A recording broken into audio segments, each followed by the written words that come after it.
দিদিভাই, ওই এই পার্সেলটা দেখো, অর্চির বৌভাতের দিনই এসেছিল, আমি সই করে নিয়েছিলাম, দেখো। কি আছে এর ভিতরে? দাদা আসতে, রূপু বাড়িতে আছে, আবার শুনতে পাবে। কি ব্যাপারটা বলতো মেজো?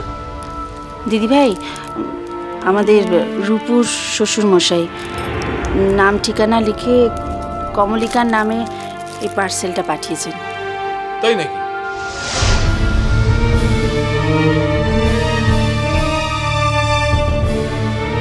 পার্সেল করেছেন? হ্যাঁ, হীরের দুল পাঠিয়েছেন, দেখো।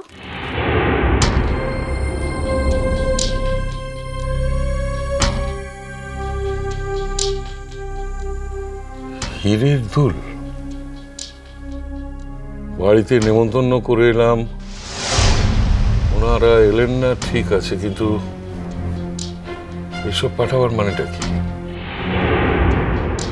এটা তো ডাইরেক্ট অপমান করা। তুমি ও বাড়িতে নিমন্ত্রণ করতে গিয়েছিলে বাবা?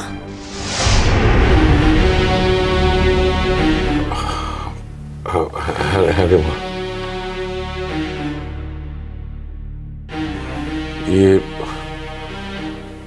ব্যাপারটা কি হলো জানিস, মানে আমি ভাবলাম যে বাড়িতে একটা বিয়ে, তো সবাই খবরটা জানবে, তাছাড়া ওই ভদ্রলোক ভদ্রমহিলার তো কোনো দোষ নেই, তাই। সম্পর্কটা তো আমার ভদ্রলোক বা ভদ্রমহিলার সঙ্গে ছিল না বাবা।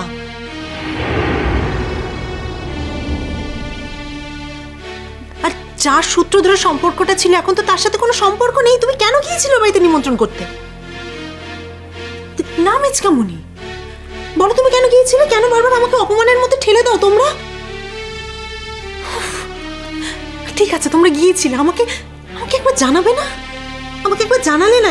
এইটুকু জানার স্বাধীনতা নেই আমার? রূপু, তুই শুধু শুধু রাগ করছিস। তোর বাবা শুধু সৌজন্যের খাতিরেই গিয়েছিলেন। সৌজন্যের খাতিরে মা? কিসের সৌজন্য? কিসের সৌজন্য বলো আমাকে। আসলে বাবা হ্যাংলামো করতে গিয়েছিল। বাবা ভেবেছিল যদি এই সুযোগে আমাকে আবার ওই বাড়িতে গছিয়ে দেওয়া যায়। রূপু, ঝিমা, কার সঙ্গে কি বলছিস?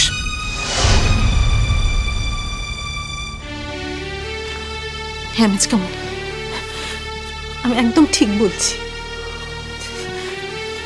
বাবা কেন ও বাড়িতে গিয়েছিল সেটা শুধুমাত্র বাবার মন জানে। আসলে কি জানো তো, বাবা ভয় পেয়েছিল, ভেবেছিল আমি সারাটা জীবন বাবার গলগ্রহ হয়ে থাকবো। সেই ভয় সাত তাড়াতাড়ি লেই করতে করতে ওই বাড়িতে চলে গেল। আর কোন বাড়িতে গেল? যে বাড়ির ছেলেটা দিনের পর দিন, মাসের পর মাস আমাকে কোনো অপমান করতে ছাড়েনি, সেই বাড়িতে চলে গেল।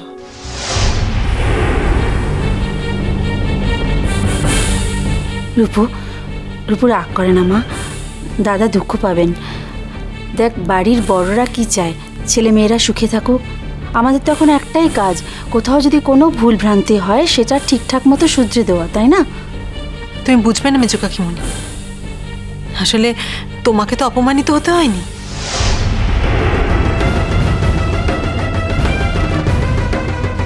আর বাবা তো নিজে দেখে আমাকে বিয়েটা দিয়েছে না, খুব শিক্ষিত, ভালো ফ্যামিলি। সবকিছু দেখে বাবা তো একবার গোলে জল হয়ে গিয়েছিল।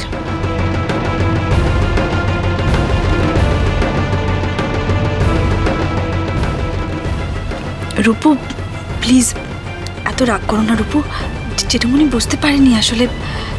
কমলিকা, আমার ক্রাইসিসটা তুমি বুঝবে না।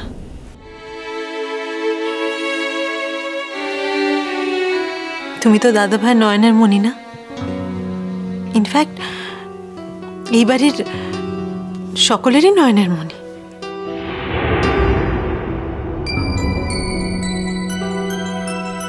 তোমাকে তো আর আমার মতো ফুলশয্যার রাত্রে নিজের স্বামীর মুখ থেকে তার প্রেমের গল্প শুনতে হয়নি।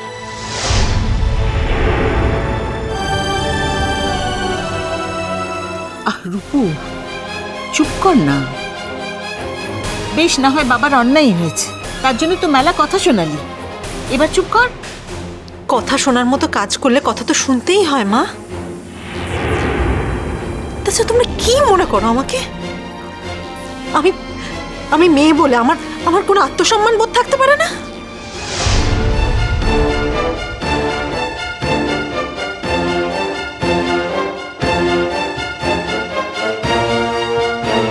ঠিক আছে,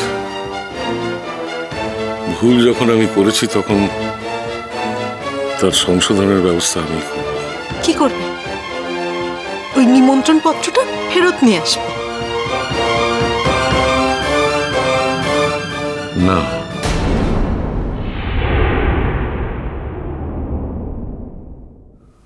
উপহারটা ফিরিয়ে দিয়ে আসবো। দাদা,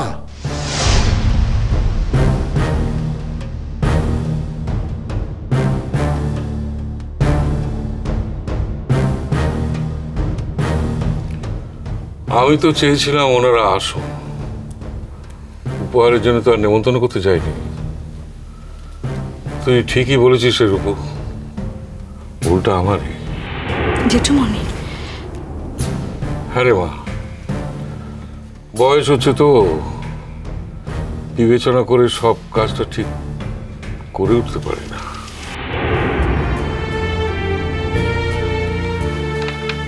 ছেলে মেয়েদের রাগ বাড়িয়ে ভালো করতে গিয়ে তাদের উল্টে ক্ষতি করে ফেলে। দাও তো মেজ বৌমা। দাদা, ফেরত দিতে হলে পার্সেল করে পাঠিয়ে দাও। তুমি নিজে গিয়ে দিয়ে আসতে যাবে কেন? নিজে গিয়ে না দিয়ে আমার শিক্ষা হবে না রে, বলো। হয়তো আবার একই ভুল আবার করব। দাও।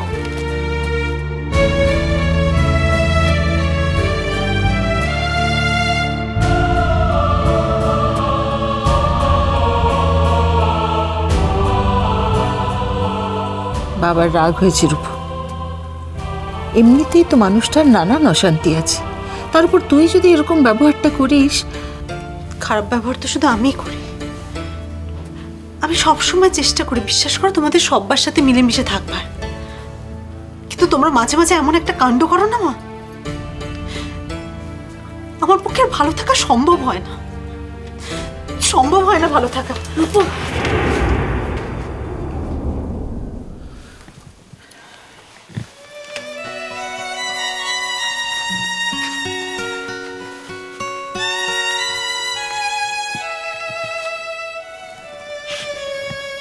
জানিস তো মেজো, এক এক সময় মনে হয় বাচ্চা কাচ্চা না হওয়াই ভালো ছিল রে। বাচ্চা না হওয়ার এক জ্বালা, আর বাচ্চা হলে হাজারখানা জ্বালা।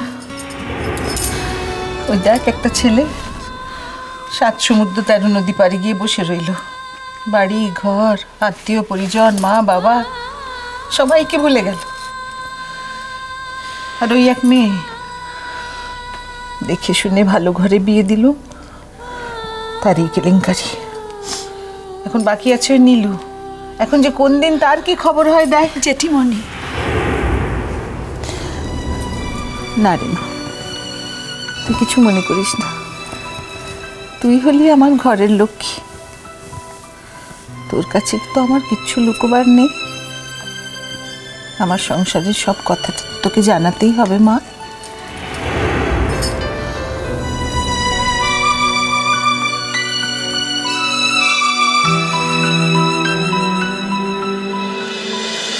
মিষ্টি কুটু মিষ্টি কুটু মিষ্টি কুটু।